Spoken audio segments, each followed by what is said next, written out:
Quarterback. There is no bigger position on the football field. A great quarterback can take you to the promised land. An average quarterback can have you playing in a bowl game that, well, you've never heard of before. Who are some of the best signal callers in the Big Ten? I'm going to rank them 1 through 18. From LA to Piscataway, all Big Ten all year long. This is Big Ten 10. It's never easy, these rankings 1 through 18, so you got to start with some criteria. First, talent. What have they put on film? What kind of throws can they make? Can they throw the deep ball? Do they have the arm strength? Do they have the accuracy? Do they have the patience? Do they have the confidence? Do they have all of the traits that it takes to be a leader in the passing game in today's environment of college football? And number two, what do they have around them? Coaching staff, what is the history of this coaching staff that is around them to develop quarterbacks, to develop offenses, and then what weapons do they have to throw to? If you have a great quarterback, but none of these guys can get open, a lot of times these quarterbacks don't show quite how good they are. But if you have great weapons that can get open, it can make a quarterback look real good. That being said, let's get into it. The Grand Reveal 2.0 on this channel. I don't think you can start a Big Ten rankings. Heck, you might not even be able to start a college football quarterback power rankings list without talking about Dillon Gabriel. This guy has played a lot of football. The guy before him at Oregon also played a lot of football in Bo Nix. So back-to-back very experienced quarterbacks coming into an Oregon offense that has been well proven under Will Stein to be one of the very best in college football. Dillon Gabriel has played 5 seasons of college football at UCF in Oklahoma. And not only has he played it, he's played it at a very high level. In his 4 full seasons, I should say, as a quarterback, he has thrown 25 plus touchdowns and less than 6 interceptions in each of those 4 full seasons. So he's just not playing average football. He's playing at the top of his game. You combine that with the weapons in this Oregon offense and just everything that Oregon is, there's no question why Dillon Gabriel could end up in New York City when all is said and done. Let's get to the battles. 2 and 3. I put Drew Allar ahead of Will Howard because of his experience with Big Ten defenses this last year. Allar and Howard put up very similar numbers. Allar did it in the Big Ten. Howard did it in the Big 12. Allar was they knew and recognized his talent right away at Penn State.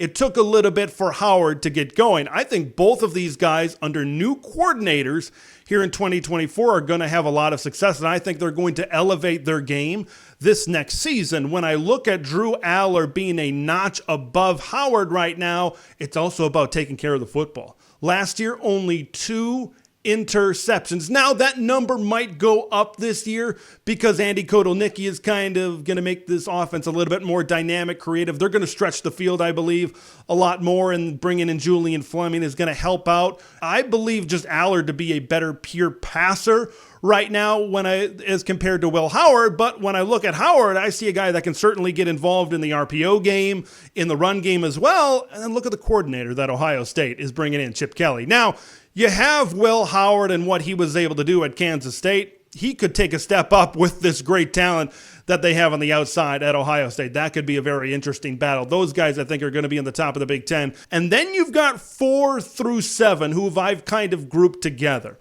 I've got Miller Moss leading all of these guys because of Lincoln Riley. Who am I to question Lincoln Riley and his track record of developing quarterbacks throughout time? Now, Miller Moss has been in this system. He's been at USC, fun fact, longer than Lincoln Riley. So for the past 2 years, he's soaked in all of this information. And then when I watch Moss in that bowl game, he's patient.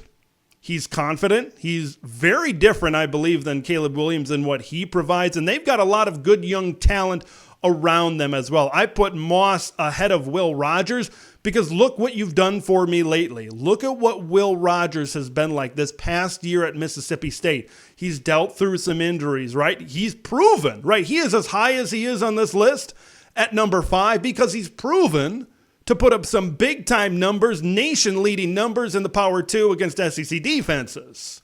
but he's not quite at number 4 because of all of the changes, right? Because of what happened this past year, got banged up a little bit, and now you're going into a brand new system with Jed Fish and Brendan Carroll into a team in Seattle where the cupboard has been stripped of all the good fun snacks, and now you kind of got to rebuild, right? There are some parts to play with right now. There's just some uncertainty when I look at Miller Moss and when I look at Lincoln Riley. I think I'm a little bit more sure-minded of maybe putting him a little bit higher than Will Rogers right now. I love Aiden Chiles. I wasn't quite ready to put him in the top 5 right out of the gate just yet. Okay, when you look at transfer quarterbacks, a lot of times during this spring period, it's learning the coordinators, learning their tendencies, learning the playbooks, meshing with your teammates. Aiden Chiles is still going to have to mesh with his new teammates in East Lansing, but he followed his head coach, Jonathan Smith, and maybe more importantly, he followed his offensive coordinator, Brian Lindgren, to East Lansing, Michigan. I watch Aiden Chiles on tape, and there's a reason why Oregon State wanted to get him on the field for the 3rd series of every game last season. He reminds me of a college version of Lamar Jackson. We'll see if he can develop into an NFL version of Lamar Jackson as time goes by. But when I look at Chiles, he can make a deep throw with a lot of touch. He can short to medium passes. He can put a lot of zip on the ball as well. Michigan State fans, you should be excited to have what you have at the quarterback position. I put him ahead of Tyler Van Dyke. A lot of reasons why I put Miller Moss above Will Rogers is you look at TVD has kind of fallen off a little bit later in his career this past year. Injuries happen. Josh Gaddis happened. I'm sure Michigan fans are going to appreciate that one, but you kind of, then you look at all going into a new scheme and a new system. I feel maybe a smidge better about the scheme and the system that TVD is going into than maybe what Washington has, because Washington's is brand new, whereas Phil Longo and Luke Fickell, that's the 2nd year of their tenure, and they have Will Paulin and Bryson Green, their top 2 receivers, coming back. They have Ches Malusi, who's a dynamic running back, kind of coming back into this thing. I feel more confident maybe about TVD, but I believe Will Rogers has put up better film and is a more talented quarterback than Tyler Van Dyke currently right now. Will someone get Hudson Card and Luke Altmyer some offensive lines? Like, they have shown some promise on tape. I put Card ahead of Altmyer right now, and these two are going to be compared to for the rest of their college careers. They came in at rival schools, transferred in at the same exact year and the same exact time. So they are going to be compared, and here they are compared once again, right up against each other in these Big Ten quarterback power rankings of mine. But Card put up better numbers. I think Card's a better passer. Luke Altmyer maybe a little bit better with his legs. Both Purdue and Illinois are kind of undergoing some changes at the wide receiver position, kind of going into the spring. We'll just put it that way. We'll put it lightly a little bit there for our fans in Champaign and West Lafayette, but I got Card just a notch above Luke Altmyer as well. Let's go to the right side of this thing. Let's talk about some right-siders. There is a reason, Gopher fans, to be excited for Max Brosmer, and I really group up number 10, 11, and 12 right here. And I want to start with Max. I think Max is the most talented of this group. You look at what he was able to do at New Hampshire, over 6,600 yards and 56 touchdowns. He was one of the best quarterbacks in FCS the last couple of years. And he was at Pro Day recently in Gopherland, and they were pretty excited about him. There were some players that are moving on to the next level that say, yeah, that Max Brosmer, he's the real deal. Gopher fans, you're in good hands at the quarterback position. And then when I look at Minnesota, remember at the beginning of the video, we talked about the criteria and what you have around you. Okay, and I think Minnesota, out of these 3, offensively, maybe has the best around him. Daniel Jackson, I believe, is the best receiver out of these 3 teams. Darius Taylor, to lean on in the run game, is maybe the best back out of these 3 teams as well. I believe Max Brosmer is the best quarterback when you compare Brosmer, Cade McNamara, and Curtis Rourke. Talking about those other 2, right now with Cade, he's coming off some injuries. Remember, it was back in 2021. That seems like forever ago. That's the first season that this channel was covering games. That's how long ago? It seems like a long time ago, doesn't it? But when I look at Cade McNamara and you look at that season, I think he threw only 15 touchdown passes that year. Cade McNamara has to lean on a lot of other parts. Okay, when everything's going right around him, I think he can be good.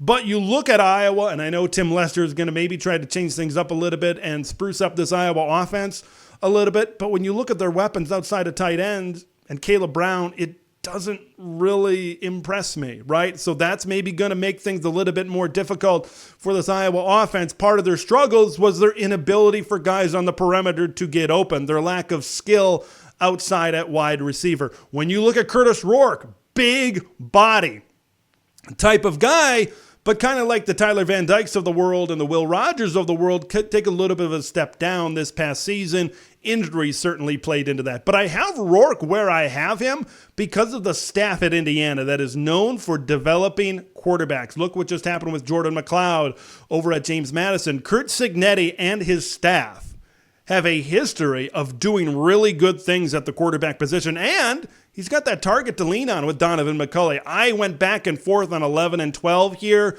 but I had the experience factor in the Big Ten with Cade McNamara. I think it's saying a lot for Dylan Raiola, a true freshman that has not played one down of college football, to be ranked number 13 on this list. Now, when you look at Dillon and where he's at, we've seen the film. We know how talented he is. He's probably the most talented quarterback to ever step foot from high school onto campus at the University of Nebraska-Lincoln. But there are some questions as it surrounds this Husker team. Can those young receivers, can the Jalen Lloyds and the Malachi Colemans and the Alex Bullock get open enough? And then Isaiah Nayer coming in. Is there enough on the perimeter to really take advantage of those passing talents that Dylan Raiola possesses in his toolbox? And what about Marcus Satterfield? Some people aren't sold on him in terms of the future as the offensive coordinator for Nebraska. How does that all blend together, I think, over there in Huskerland? But we see his talent on tape. I cannot rank him any higher than this. This is the absolute top,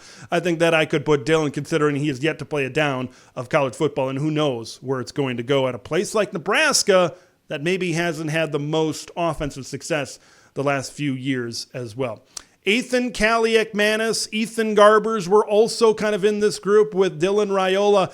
Ethan, even though he's got some Big Ten experience, it's been very hit or miss for Ethan at Minnesota. And he's going to a place in Rutgers. Is he reuniting with his former offensive coordinator? Absolutely. Great. Thumbs up. But when you look at Rutgers, they are as tough and blue collar as it comes. Okay, they are as run the football and play great defense as it comes. That is the strength of Rutgers football.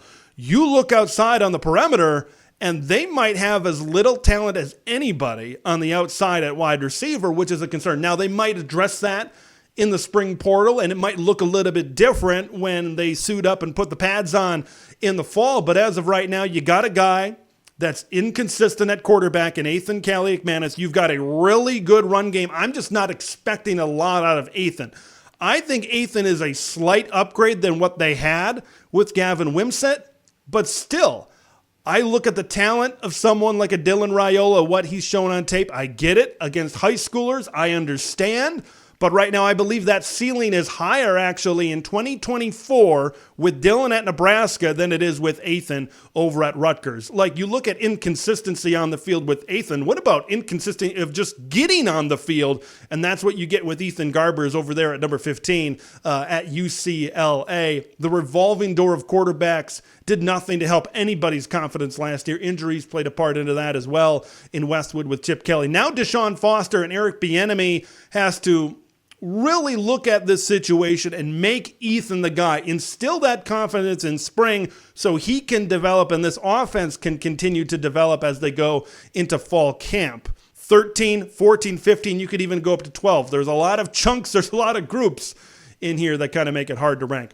Michigan and Maryland, these are quarterback battles. You could have up to 10 guys when all is said and done be involved combined in these quarterback battles. Like, when you look at Maryland and Michigan, you see two guys that were involved in the offense because of their ability to run the football. Both Billy Edwards and Alex Orji are players that I identified as should be the leaders in the clubhouse right now in College Park. And in Ann Arbor, Michigan, right, you could see MJ Morris, the young transfer from NC State, step in for the Terps. You could see Jack Tuttle maybe for Michigan really establish himself as the guy. I don't know if I would have ranked them any higher, right, or even lower if they had those guys. But there are big questions right now for the Terps and the Wolverines, no doubt about that. It's just we've seen Billy do things, right? When Talia Tagovailoa went down, we've seen him play in the Big Ten, and actually we've seen him play pretty effectively as well. I expect Michigan to be big-time buyers in the spring quarterback transfer portal market. I feel bad putting Brendan Sullivan at number 18, but just like my team power rankings, putting Indiana all the way down at the bottom, someone's got to be down at the bottom. Right, and the bottom of the Big Ten is a whole lot better than, say, the bottom of the ACC, right, or the Big 12 or something like that. That's where you're going to see this Power 2 versus Mid 2 versus Group of 5 type of split. You're going to see the bottom look a lot better, I think, in these Power 2 conferences. Brendan Sullivan played well this past season. Maybe you could put him at 16 and 17 versus kind of some of these runners as well, but I had a hard time putting Billy Edwards or Alex Orji all the way at the bottom of the Big Ten. I'm sure I'm going to have some disagreements along the way, so let me know in the comments below. We're going to have some post-spring team and quarterback power rankings as well, so stay tuned for that. Until next time, I'm Big Ten Ted. We will see you in the next one. Thanks for watching Big Ten Ted, where it's all Big Ten all year long. Make sure to like the video to spread the word of Big Ten Ted to the masses, and subscribe to the channel for updates on Big Ten content that drops every day.